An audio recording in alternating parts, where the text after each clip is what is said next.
وَإِذَا قِيلَ لَهُمْ آمِنُوا كَمَا آمَنَ النَّاسُ، اور جب ان سے کہا جاتا ہے ایمان لاؤ جیسے لوگ ایمان لائے. لوگوں سے مراد یہاں کون ہے؟ صحابہ کرام ہیں. ان کا ایمان ہمارے لیے ایک سٹینڈرڈ ہے. قَالُوا أَنُؤْمِنُ كَمَا آمَنَ السُّفَهَاءُ، وہ کہتے ہیں کہ ہم اس طرح ایمان لائیں جس طرح بے وقوف ایمان لائیں. الا انہم ہم السفہاء ولکن لا یعلمون، کہہ دیجئے خبردار، یقیناً وہ خود ہی بے وقوف ہیں لیکن وہ جانتے نہیں. سفہاء جو ہے یہ سفیہ کی جمع ہے. سفیہ کہتے ہیں بے وقوف کو جس کے پاس عقل اور رشد نہ ہو. اور یہاں وہ کس کو بے وقوف سمجھتے تھے؟ صحابہ کرام کو، کہ وہ ایمان لا کر اپنا نیند آرام بھی قربان کیے ہوئے، اپنے گھر بار بھی قربان کیے ہوئے، اپنی خواہشات کو بھی قربان کرتے ہیں. تو وہ ان کو کیا سمجھتے تھے کہ ایسا ایمان جس میں اتنی قربانیاں، یہ ہم نہیں کر سکتے. جو ان کو بے وقوف سمجھتے ہیں اللہ تعالیٰ کی نظر میں الا انہم ہم السفہاء، یہ خود ہی بے وقوف ہیں. یہ کیوں بے وقوف ہیں؟ ان کو کیوں بے وقوف کہا گیا؟ کہ وہ اپنی آخرت داؤ پہ لگائے ہوئے ہیں. ان کو نہیں پتا ان کے اعمال کا نتیجہ کیا ہونے والا ہے، کل ان کو کیا بھگتنا پڑے گا، اس ساری مسچف کا انجام کیا ہوگا. تو اکثر لوگ یہ سمجھتے ہیں کہ دنیا میں اگر کوئی ان کو کچھ کہہ نہیں سکتا ان کے ڈر کی وجہ سے، ان کی بد اخلاقی بدتمیزی کی وجہ سے، تو وہ بڑے کامیاب ہیں، لیکن وہ بھولے ہوئے ہیں کہ ان کے ساتھ آئندہ کیا ہونے والا ہے. وَلَٰكِن لَّا يَعْلَمُونَ، لیکن وہ جانتے نہیں. وَإِذَا لَقُوا الَّذِينَ آمَنُوا قَالُوا آمَنَّا وَإِذَا خَلَوْا إِلَىٰ شَيَاطِينِهِمْ قَالُوا إِنَّا مَعَكُمْ إِنَّمَا نَحْنُ مُسْتَهْزِئُونَ، اور جب وہ ان لوگوں سے ملتے ہیں جو ایمان لائے تو کہتے ہیں ہم ایمان لائے، اور جب اپنے شیطانوں کے پاس تنہا ہوتے ہیں تو کہتے ہیں کہ یقیناً ہم تمہارے ساتھ ہیں، ہم تو صرف مذاق کرنے والے ہیں. شیاطین سے مراد کون ہے؟ شیاطین شیطان کی جمع ہے. ویسے تو عربی زبان میں ہر سرکش جانور، انسان اور جن، ان تینوں کے لیے شیطان کا لفظ استعمال ہوتا ہے. کون کون؟ یعنی جانوروں میں سے جو بدک جائے، انسانوں میں سے جو بہت سرکش ہو جائے، اور اسی طرح جنات میں سے جو سرکش ہو. تو ان سب کے لیے لفظ شیطان استعمال ہوتا ہے. لیکن یہاں ایک خاص کانٹیکسٹ میں استعمال ہوا ہے، اور وہ کیا ہے؟ ان کے سردار، ان کے بڑے بڑے سرغنہ، یعنی منافقین کے سردار. جب یہ ایمان والوں کے پاس آتے ہیں تو کہتے ہیں ہم ایمان لائے، ان کو بے وقوف بناتے ہیں. اور جب اپنے شیطانوں کے پاس اکٹھے ہوتے ہیں، اکیلے ہوتے ہیں، ان کی مجلس میں جب ان کے اپنے ہی اپنے ہوتے ہیں تو کہتے ہیں ہم تمہارے ساتھ ہیں. انما نحن مستہزئون، ہم تو ان کو بے وقوف بنا رہے ہیں، ان کا مذاق اڑا رہے ہیں. ہم ان کو یہ بتاتے ہیں ہم ایمان لائے، حالانکہ ہم ایمان نہیں لائے ہوتے. ایسا شخص کون ہوتا ہے جو کہیں کچھ اور کہیں کچھ، دو رخا، ڈبل فیس، ڈبل سٹینڈرڈز، کہیں کچھ کہیں کچھ. ایک جگہ ایک فیس شو کرتا ہے، دوسری جگہ کچھ اور ہی ہوتا ہے، انسان پہچان بھی نہیں سکتا کہ یہ وہی انسان ہے. رسول اللہ صلی اللہ علیہ وسلم نے فرمایا تم قیامت کے دن اللہ کے پاس سب سے بدترین اس شخص کو پاؤ گے جو دو رخا ہو. انتہائی بدترین مقام ہوگا اس کا، جو کچھ لوگوں کے سامنے ایک چہرے سے آتا ہے اور دوسرے لوگوں کے سامنے دوسرے رخ سے آتا ہے. جب دین کی مجلس میں ہوتے ہیں بہت دیندار بن جاتے ہیں، اور جب دنیا کی مجلس میں ہوتے ہیں تو کوئی پہچان نہیں سکتا کہ دین ان کے پاس سے بھی گزرا ہے. تو اس لیے اس دو رخے پن کو بھی ختم کرنے کی ضرورت ہے. اللہ یستہزئ بہم، اللہ ان سے مذاق کرتا ہے. وَيَمُدُّهُمْ فِي طُغْيَانِهِمْ، اور انہیں ان کی سرکشی میں مہلت دیے جا رہا ہے، یا مہون و بھٹکتے پھر رہے ہیں. یعنی اللہ کے بندوں کا مذاق اڑانے کا بدلہ کیا ہے کہ اللہ تعالیٰ کیسے مذاق کر رہے ہیں ان کے ساتھ. ان کے لیے ان کے اعمال کو بڑا خوشنما بنا رہے ہیں. وہ سمجھ رہے ہیں ہم بڑے اچھے اچھے کام کر رہے ہیں، اور قیامت کے دن بھی کیا کرے گا اللہ تعالیٰ؟ مذاق اڑائے گا. کیسے؟ ان کو مومنوں کے ساتھ ظاہری نور پہلے دیا جائے گا.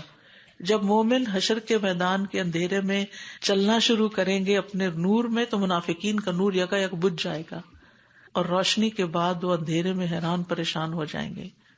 تو امید کے بعد مایوسی کیسی بری چیز ہے. پھر یہ سخت مایوس ہو جائیں گے. اور پھر دنیا میں وَيَمُدُّهُمْ فِي طُغْيَانِهِمْ، یہ ہے اللہ کا مذاق. ان کو ان کی سرکشی میں ڈھیل دیے ہوئے، اور کر لو اور کر لو.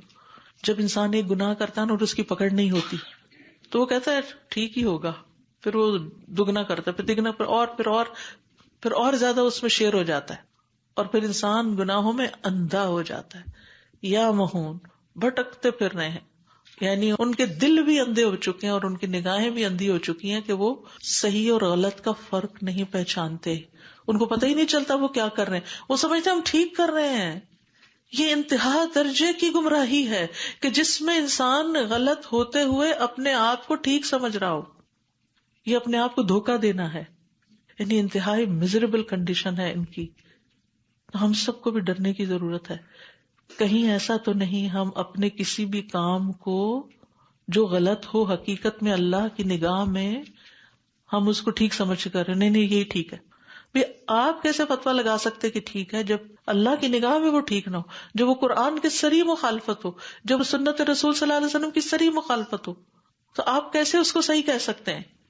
تو اس لیے اپنے دل کو جھوٹی تسلیاں نہیں دینی چاہیے، جو غلط ہے وہ غلط ہے۔ اور پھر یہاں پر طغیان کا لفظ استعمال ہوا، انتہائی سرکش لوگ ہیں، کسی کی سننے کو تیار نہیں، حق کے آگے جھکنے کو تیار نہیں، تو اللہ تعالیٰ نے بھی ان کو ڈیل دے دی ہے کہ اچھا جو کرتے ہو کر لو یہاں اس دنیا کی 4 دن کی زندگی میں۔ اولئک الذین اشتروا الضلالۃ بالہدی فما ربحت تجارتہم وما کانوا مہتدین، یہی وہ لوگ ہیں جنہوں نے ہدایت کے بدلے گمراہی خرید لی، نہ تو ان کی تجارت ہی فائدہ مند ہوئی اور نہ ہی وہ ہدایت پانے والے تھے۔ تو منافق دنیا میں ایک طرح سے سودا کر رہے ہیں، ایک سودے کی بات ہوئی ہے یہاں، یعنی وہ گمراہی کی طرف اس طرح راغب ہوئے ہیں جیسے خریدار کسی سامان تجارت کے خریدنے کی طرف مائل ہو، جس کے خریدنے کی سخت چاہت ہو، ڈیسپریٹ ہو کہ میں جاؤں فوراً اور جا کے فلاں چیز خرید لوں، اور پھر خریدنے میں انسان کے پیسے لگتے ہیں، اس کو قیمت ادا کرنی پڑتی ہے۔ تو یہاں ایک بہترین مثال سے ان کے طرز عمل کو سمجھایا گیا ہے۔ اللہ تعالیٰ نے گمراہی کو، جو برائی کی انتہا ہے، یعنی راہ گم کر دی، اندھیرے میں بھٹکنے ہیں، تو اس کو سامان تجارت سے تشبیہ دی ہے، اور ہدایت جو کہ بھلائی کی انتہا ہے، صحیح روشنی اور بصیرت میں ہونا، اس کو سامان تجارت کی قیمت قرار دیا ہے، اس سے تشبیہ دی ہے۔ تو انہوں نے ہدایت کو اس سے بے رغبتی کی وجہ سے اور گمراہی کی رغبت اور چاہت کی وجہ سے گمراہی کے بدلے خرچ کر دیا، یعنی ہدایت چھوڑ دی، دین کو خیر باد کہہ دیا، وہ جو دین پڑھا سمجھا تھا اس کو ایک طرف رکھ دیا اور غلط رستوں پہ چل پڑے۔ کیوں غلط رستوں پہ چلے؟ صرف دنیا حاصل کرنے کے لیے، دنیا کی محبت میں۔ فرمایا کہ ان کی یہ تجارت ان کو فائدہ نہ دے گی، اور پھر یہ ہدایت پانے والے بھی نہیں۔ جو شخص اپنی آخرت کو داؤ پہ لگا دیتا ہے، پھر وہ کہاں سے کامیاب ہو سکتا ہے، پھر وہ کہاں سے سیدھی راہ پہ آ سکتا ہے؟ اب ان کے اسی عمل کو 2 مثالوں سے سمجھایا گیا ہے۔ مثلهم كمثل الذي استوقد نارا فلما اضاءت ما حوله ذهب الله بنورهم وتركهم في ظلمات لا يبصرون۔ ان کی مثال اس شخص کی طرح ہے جس نے آگ جلائی، جب آگ نے اس ماحول کو روشن کر دیا تو اللہ ان کا نور لے گیا اور انہیں اندھیروں میں چھوڑ دیا اور دیکھ نہیں پاتے۔ تو منافق کو آگ جلانے والے کے ساتھ تشبیہ دی کہ ایک شخص ہے جس نے خوب آگ بھڑکائی، پھر اس کی آگ بجھ گئی، اس کا نور چلا گیا، لیکن اس آگ کا جو دھواں تھا اور باقی خرابی تھی وہ باقی رہ۔ جب لکڑیاں جلائی جاتی تو کیا ہوتا ہے؟ کبھی آپ نے جلتی لکڑیاں بجھائی تو نتیجہ کیا ہوتا ہے؟ اس میں سے دھواں نکلنے لگتا، پانی ڈال کے جیسے بجھاتے ہیں، اور اسے کوئلے رہ جاتے ہیں اور روشنی چلی جاتی ہے۔ یعنی ابتدا میں جب یہ ایمان لائے تو انہیں کچھ روشنی ہوئی، لیکن پھر کیا ہوا؟ نفاق میں جب مبتلا ہوئے تو ان کا نور بجھ گیا، اور یہ شکوک و شبہات اور شہوات کے اندھیروں میں بھٹکتے پھر رہے ہیں۔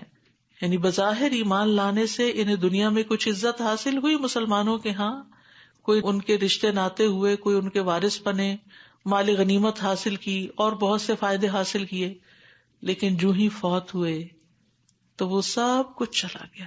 وہ جو دنیا میں انہوں نے شان بنائی ہوئی تھی نا اپنی کہ ہم بڑے اچھے لوگ ہیں، ہم بھی مسلمان ہیں، وہ ساری شان چلی گئی، اور اب وہ قبر میں کہاں ہے؟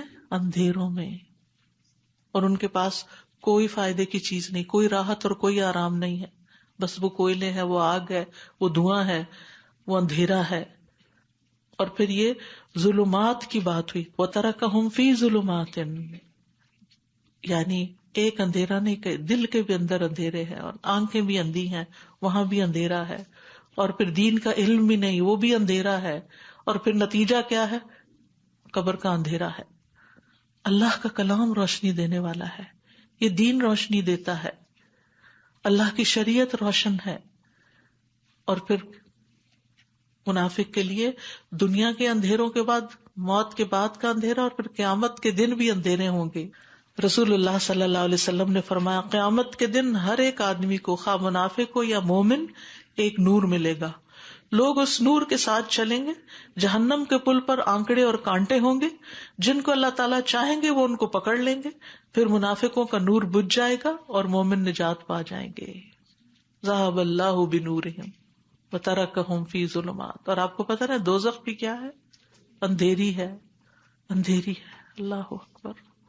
سم بکم عمی فہم لا یرجعون، بہرے ہیں، گنگے ہیں، اندھے ہیں، بس وہ نہیں لوٹتے یا نہیں لوٹیں گے، دونوں طرح ہو سکتا ہے، یعنی دنیا میں بھی نہیں لوٹتے اور پھر آخرت میں بھی وہ واپس دنیا میں نہیں لوٹ سکتے کہ وہ آ کے ہدایت پائیں، کیونکہ اگر ان کو لوٹایا بھی جائے تو ان کی یہی حالت ہوگی۔ سم ایسے شخص کو کہتے ہیں جو سن نہیں سکتا، لیکن یہاں مراد وہ نہیں کہ ان کے کان نہیں کام کرتے، مطلب یہ ہے کہ ان کو حق کی بات سننا نہ اچھی لگتی ہے نہ سمجھ آتی ہے، یہ قرآن کی بات، رسول کی بات، اس سے ان کو دلچسپی، وہ ایسی مجلس میں بیٹھتے ہوئے تو ان کا دل گھبراتا ہے، اول تو جاتے ہی نہیں، اور اگر بیٹھ بھی جائے تو اندر کچھ نہیں اترتا۔ امیون، اندھے ہیں، حق پڑھ بھی نہیں سکتے، دیکھ بھی نہیں سکتے، اور پھر بکمن، حق کا اظہار بھی کبھی نہیں کرتے، حق بات بھی نہیں کرتے۔ فہم لا یرجعون، حق قبول کرنے کے لیے جو صلاحیتیں چاہیے ہوتی وہ چھن گئی، تو اب واپس حق کی طرف کیسے آئیں گے؟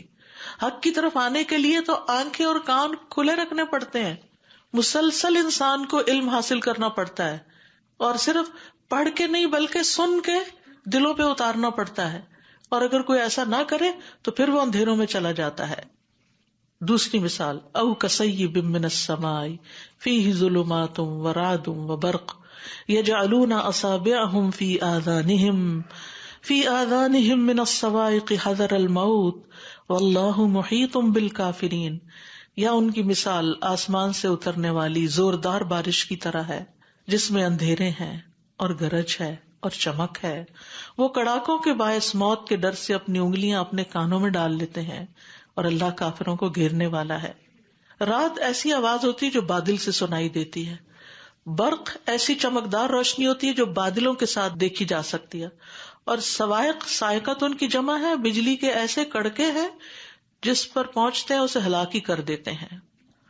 تو بارش، گرج اور بجلی سے مراد کیا ہے؟ بارش سے مراد اسلام ہے، اندھیروں اور گرج سے مراد وہ تکلیفیں اور مصیبتیں ہیں جو اسلام کی راہ میں آتی ہیں، اور چمک سے مراد مسلمانوں کو حاصل ہونے والی کامیابیاں ہیں، اور کڑکنے والی بجلیوں سے مراد وہ احکام ہیں جیسے جہاد وغیرہ جس میں منافقوں کو اپنی موت نظر آتی ہے کہ پھر بلا لیا گیا کہ مری نہ جائیں وہاں، کیونکہ دل میں تو ایمان نہیں کہ جذبہ شہادت ان کے اندر ہو۔ تو ہدایت کی مثال جو ہے وہ بارش کی طرح ہے، حدیث میں آتا ہے اللہ نے مجھے جو علم دے کر بھیجا ہے اور ہدایت دے کر، اس کی مثال تیز بارش کی سی ہے جو زمین پر برسے۔ صاف اور عمدہ زمین تو پانی کو جذب کر لیتی ہے اور بہت سارا گھاس اور سبزہ اگاتی ہے، جبکہ سخت زمین پانی کو روکتی ہے، پھر اللہ اس سے لوگوں کو فائدہ پہنچاتا ہے، لوگ خود بھی پیتے ہیں، جانوروں کو بھی سیراب کرتے ہیں، اور اس کے ذریعے کھیتی باڑی کرتے ہیں۔ کچھ بارش ایسے حصے پہ پڑی جو صاف اور چٹیل میدان تھا، نہ پانی روکا نہ سبزہ اگایا، بس یہی مثال اس شخص کی ہے جس نے اللہ کے دین کی سمجھ حاصل کی اور جو علم اللہ نے دے کر مجھے مبعوث کیا ہے اس سے فائدہ اٹھایا، خود بھی سیکھا، دوسروں کو بھی سکھایا۔ اور دوسری مثال اس شخص کی جس نے سر نہ اٹھایا اور اللہ کی ہدایت کو قبول نہیں کیا جو میں دے کر بھیجا گیا ہوں۔ تو یہ منافقوں کی مثال ہے دراصل، کہ جو دین سے فائدہ نہیں اٹھاتے اور اس کو مشکل سمجھ کے چھوڑ دیتے ہیں۔ یہ ہم سے نہیں ہوتا تو بھاگ کے کہاں جانا ہے؟ جانا تو واپس اللہ ہی کی طرف ہے۔ اگر ہم نہ بھی پڑھیں، ہم چھوڑ بھی دیں، ہم بھاگ بھی جائیں تو بھاگ کے کہاں جائیں گے؟ انتہا کہاں ہوگی؟ اللہ ہی کے پاس۔ وَأَنَّ إِلَىٰ رَبِّكَ الْمُنتَهَىٰ، اینڈ وہیں جا کے ہوگا، اس لیے بھاگ نہیں کہیں سکتے، اپنے نفس کو منانے کی ضرورت ہے۔ یکاد البرق یخطف ابصارهم کلما اضاء لهم مشوا فیہ واذا اظلم علیہم قاموا ولو شاء اللہ لذہب بسمعہم وابصارہم ان اللہ علی کل شیء قدیر. قریب ہے کہ بجلی ان کی آنکھوں کی روشنی اچک کر لے جائے. جب بھی وہ ان کے لیے روشنی کرتی ہے وہ اس میں چل پڑتے ہیں، اور جب ان پہ اندھیرا چھا جاتا ہے تو کھڑے رہ جاتے ہیں. اگر اللہ چاہتا تو ان کی سماعت اور ان کی بصارت کو لے جاتا. بے شک اللہ ہر چیز پر خوب قدرت رکھنے والا ہے. یعنی ہوتا کیا ہے کہ جب وہ اسلام کے راستے پہ چلتے ہیں تو پھر جب مشکلیں آتی ہیں تو وہ ثابت قدم نہیں رہتے. تھوڑی بہت جب کوئی فائدے کی چیز نظر آتی ہے، کوئی مال غنیمت نظر آتا ہے، تو پھر تھوڑا سا دین کی طرف آگے بڑھ جاتے ہیں. یعنی دنیا میں دین سے اگر کوئی فائدہ ملے تو دین کا کوئی کام کر لیتے ہیں، اور اگر وہاں سے کوئی فائدہ نہیں مل رہا تو خدا حافظ کر دیتے ہیں، خیر بات کہتے ہیں. اسی طرح قرآن مجید میں آتا ہے کہ منافق کنارے پہ رہ کے اللہ کی عبادت کرتا ہے. وَمِنَ النَّاسِ مَن يَعْبُدُ اللَّهَ عَلَى حَرْفٍ فَإِنْ أَصَابَهُ خَيْرٌ اطْمَأَنَّ بِهِ وَإِنْ أَصَابَتْهُ فِتْنَةٌ انقلب عَلَى وَجْهِهِ خَسِرَ الدُّنْيَا وَالْآخِرَةَ ذَلِكَ هُوَ الْخُسْرَانُ الْمُبِينُ. اور لوگوں میں سے کوئی وہ ہے جو اللہ کی عبادت کنارے پہ رہ کے کرتا ہے، جیسے یہ میز کا کنارہ نا، تو کنارے پہ رہ کے کرتا ہے. اگر اسے کوئی بھلائی ملے تو اس کے ساتھ مطمئن ہو جاتا، ہاں میری عبادت کا کوئی فائدہ. اور اگر اسے آزمائش آئے تو اپنے منہ پہ الٹا پھر جاتا ہے، اب نہیں پڑھوں گا نماز، اب نہیں کروں گا دعا. اس نے دنیا اور آخرت کا نقصان اٹھایا. کس کا نقصان ہے؟ اللہ کا تو کوئی نقصان نہیں. وہ سمجھتا ہے میری عبادت سے شاید اللہ کو فائدہ ہو رہا ہے، اس کو کوئی فائدہ نہیں. فرمایا ذالک ھو الخسران المبین، یہ ہے صریح خسارہ. تو یہاں پر بیسیکلی بتایا یہ گیا ہے کہ جو لوگ دین کے راستے میں یعنی عملی منافقت اختیار کیے ہوئے ہیں اور دین سے کوئی فائدہ ہو تو ہی دین کی طرف آتے ہیں، ورنہ جب کوئی مشکل آتی ہے تو وہیں کھڑے ہو جاتے ہیں، سٹک ہو جاتے ہیں. تو اگر اللہ چاہے تو ان سے رہی صحیح جو تھوڑی بہت سمجھ ہے وہ بھی لے جائے. اللہ ہر چیز پہ قادر ہے، اس لیے ڈرنا چاہیے اس سے پہلے کہ اللہ مہر لگا کے دوسری طرف کر دے. یعنی جو عملی منافق ہیں وہ بڑے ڈینجر میں ہیں. اگر انہوں نے اپنی اصلاح نہ کی تو سخت نقصان ہو سکتا ہے. پھر اس کے بعد فرمایا یا ایھا الناس اعبدوا ربکم الذی خلقکم والذین من قبلکم لعلکم تتقون. اے لوگوں اپنے رب کی عبادت کرو جس نے تمہیں پیدا کیا اور ان لوگوں کو بھی جو تم سے پہلے تھے تاکہ تم بچ جاؤ. وہ منافق جو ہے ان کو بھی اور باقی ساری انسانیت کو بھی خطاب ہے کہ اپنے رب کی عبادت کرو، سیدھے ہو جاؤ. کون ہے رب؟ جس نے تمہیں پیدا کیا ہے، اس کا تم پر سب سے بڑا حق ہے، اور صرف تمہیں نہیں تم سے پہلے لوگوں کو بھی پیدا کیا. لعلکم تتقون، تاکہ تم بچ جاؤ. کس سے بچ جاؤ؟ جہنم کے عذاب سے بچ جاؤ. یہاں کس چیز کا حکم دیا جا رہا ہے؟ کیا کرو؟ عبادت کرو. عبادت کیا ہوتی؟ سب سے پہلا لفظ جو آنا چاہیے نا عبادت کے ساتھ جھکنا. اس لیے کہ ہم سب عبادت کرتے ہیں اور اگر ہمیں یہی نہیں پتا ہم کیا کر رہے ہیں تو عبادت کیا ہے؟ جھکنا. کس کے ساتھ؟ محبت، تعظیم کے ساتھ، ادب کے ساتھ جھکنا. کس کے آگے؟ اللہ کے آگے. الخضوع والتذلل. ٹھیک ہے. اور پھر زندگی میں جو کچھ ہم کرتے ہیں اگر وہ اللہ کی مرضی کے مطابق کر رہے ہیں تو وہ سارے کا سارا کیا؟ عبادت. چاہے بول رہے ہیں چاہے کچھ کر رہے ہیں. تو عبادت میں 3 بنیادی چیزیں ہیں. کمال درجے کی محبت، والذین آمنوا اشد حبا للہ. تو وہ عبادت جس میں محبت ہی نہ ہو، ایسے ہی بس بگار کی ہو کہ ہائے اب سر پہ پڑ گئی ہے تو اب کیا کریں، کرنا ہی ہے، ہائے پھر نماز کا وقت آ گیا، ابھی تو ظہر پڑی تھی ابھی پھر اثر آ گئی. یہ عبادت نہیں ہے. یہ تو بس آپ حاضری لگا رہے ہیں کہ کسی طرح بس کھاتا پورا کر دیں، کھانا پوری کر دیں. نہیں، پھر محبت. اللہ میں حاضر. حج کے لیے جاتے تو کیا کہتے ہیں؟ لبیک اللہم لبیک. حاضر، دل کی محبت سے جاتے ہیں. اللہ کے راستے میں دینا پڑے تو شکر ادا کرتے ہیں کوئی لینے والا ہے. اللہ تیرا شکر ہے کوئی لینے والا ہے کہ ہمیں بھی تیری رحمت نصیب ہو. سوچئے اگر ہمارے پاس بہت کچھ بھی ہو اور کوئی لینے والا ہی نہ ہو تو ہم کہاں کھڑے؟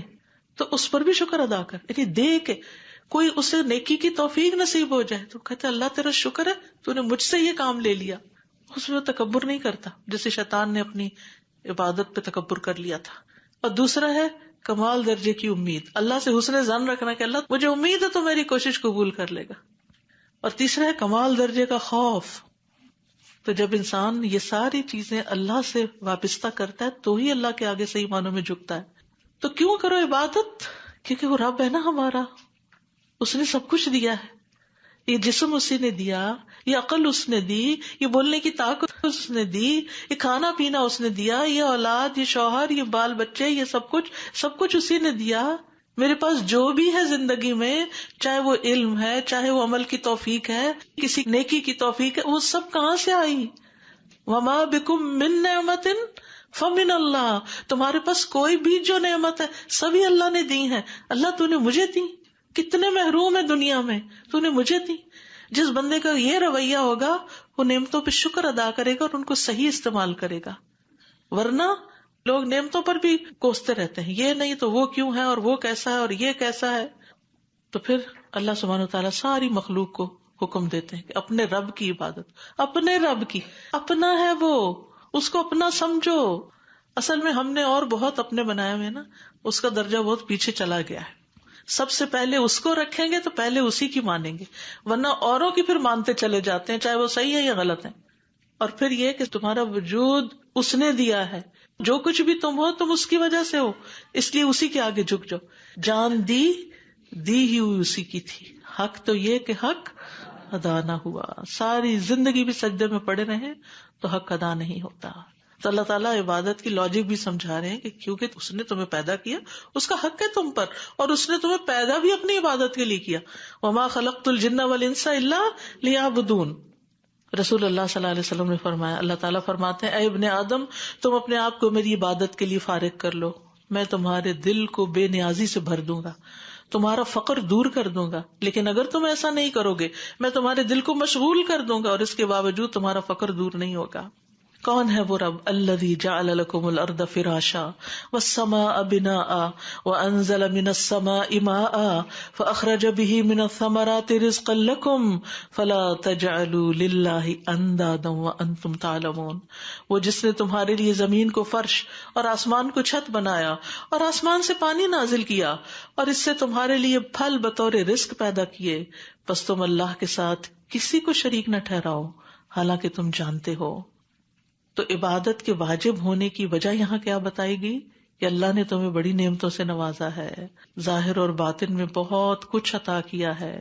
تمہارے لیے زمین بنائی جس میں تم چلتے پھرتے سوتے جاگتے بھاگتے دوڑتے کھاتے پیتے ہو، تمہارا کھانا پینا یہیں سے آتا ہے، تمہارا پانی یہاں سے آتا ہے، تم اس پہ اپنے گھر بناتے ہو، اپنی فیکٹریاں لگاتے ہو، اپنی فصلیں اگاتے ہو، کیا کچھ نہیں. اور پھر آسمان کو چھت جیسا بنا دیا، جیسے پرسکون گھر ہے تمہارا یہ زمین. اور پھر تمہاری ضرورت کے لیے آسمان سے پانی برسایا، وانزل من السماء ماء، بارشیں برسائیں، پھر پھل نکالے. اتنا کچھ تمہارے ساتھ کیا، اور تم سے کس چیز کا تقاضا کیا کہ اس کے ساتھ کسی اور کو الہ نہیں بنانا، اس جیسی محبت کسی سے نہیں کرنا، اس جیسی امیدیں کسی سے وابستہ نہیں کرنا، اس جیسا ڈرنا کسی اور سے نہیں. کیونکہ انسان جس سے ڈرتا ہے پھر اس کی اطاعت کرنا شروع کر دیتا ہے. فلا تجعلوا للہ اندادا، اللہ کے ساتھ ند نہ بناؤ، کسی کو مد مقابل نہ بناؤ. ہم بتوں کو اور باقی چیزوں کو تو ند نہیں بناتے، لیکن بعض اوقات انسانوں کو ہی ند بنا لیتے ہیں جن سے ہمیں کوئی فائدہ پہنچتا ہے، پھر ہم ان کی طرف زیادہ جھک جاتے ہیں اور اللہ کو بھول جاتے ہیں. وہ ہمیں غلط بھی کرنے کو کہے تو ہم خوشی سے کرنا شروع کر دیتے ہیں کیونکہ ان کے ہم پر احسان ہے. حالانکہ سب سے بڑا احسان کس کا ہے ہم پر؟ اللہ رب العزت کا. وَإِن كُنتُمْ فِي رَيْبٍ مِّمَّا نَزَّلْنَا عَلَىٰ عَبْدِنَا. عبادت کے لیے کس چیز کی ضرورت ہے؟ ہدایت کی کتاب کی، اور وہ ہے قرآن. تو فرمایا اگر تمہیں اس قرآن میں شک ہے جو ہم نے اپنے بندے محمد پہ نازل کیا، فَأْتُوا بِسُورَةٍ مِّن مِّثْلِهِ وَادْعُوا شُهَدَاءَكُم مِّن دُونِ اللَّهِ إِن كُنتُمْ صَادِقِينَ. تو پھر تم بھی اس جیسی ایک صورت بنا لو اور اللہ کے سوا اپنے گواہوں یعنی مددگاروں کو بھی بلا لو. تو یہاں پر ایک چیلنج کیا گیا ہے کہ اگر تم سمجھتے ہو، کیونکہ کتاب کے بارے میں وسوسے پیدا کیے جاتے ہیں نا، تو کہا گیا کہ اگر تمہیں شک ہے نا یہ اللہ کی کتاب نہیں، تم بھی پھر ایسی ایک بنا لو. تو قرآن جو ہے یہ نبی صلی اللہ علیہ وسلم کا معجزہ ہے. 1400 سال سے اس چیلنج کا جواب کوئی نہیں دے سکا. لوگوں نے کوششیں کی لیکن کامیاب نہیں ہوئے. تو پھر کیا ہے؟ سرنڈر کر جاؤ، مان جاؤ، اس کو اپنا رہنما بنا لو. اسے کتاب ہدایت سمجھو.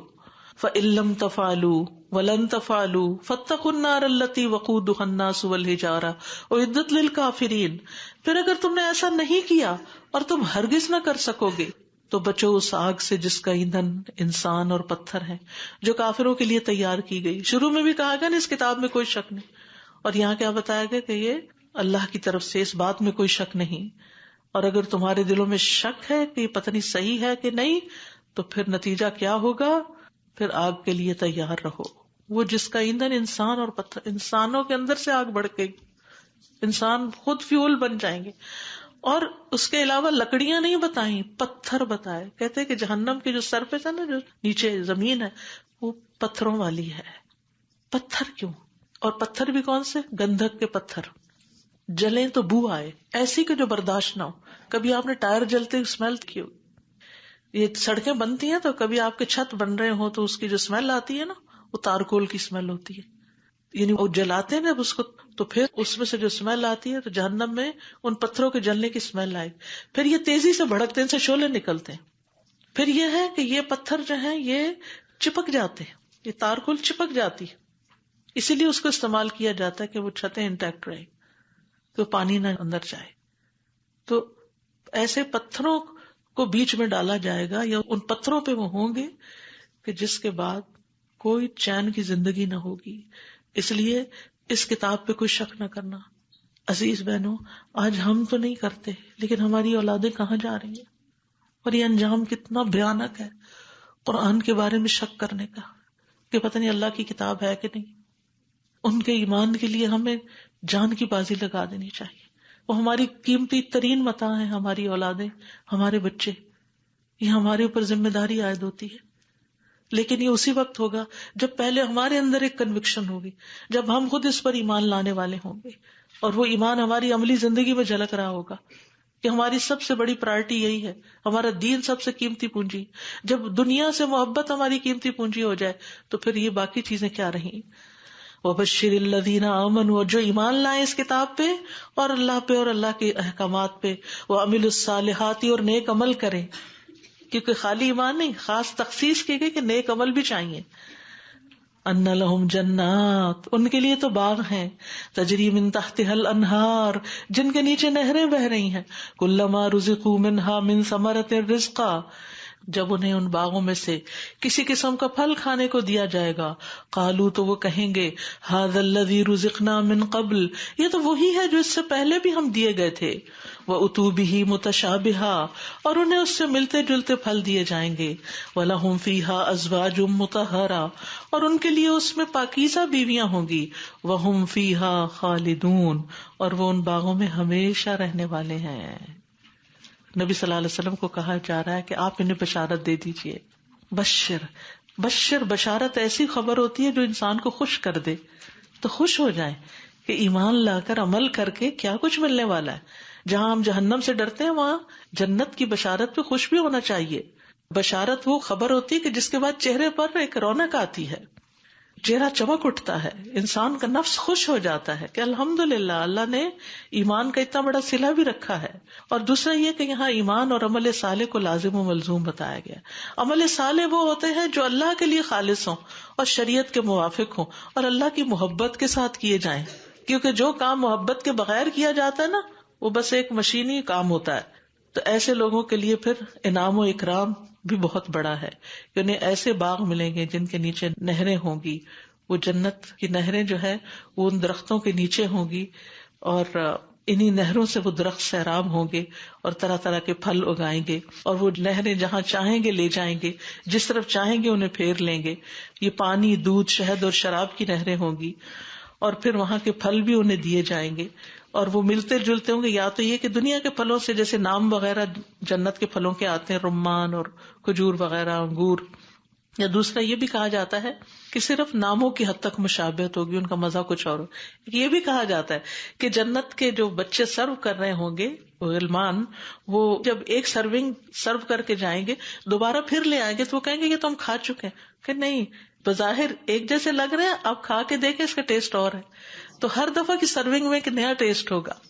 اور پھر اس میں ان کے کمپینینز بھی، وَلَهُمْ فِيهَا أَزْوَاجٌ مُطَهَّرَةٌ، مطہرہ یعنی جنہیں پاک صاف کر دیا گیا ہوگا، ان کے اندر کوئی آلائش نہیں ہوگی. اور یہ پاکیزگی دو طرح کی ہوگی، دل کی بھی اور ظاہر کی بھی.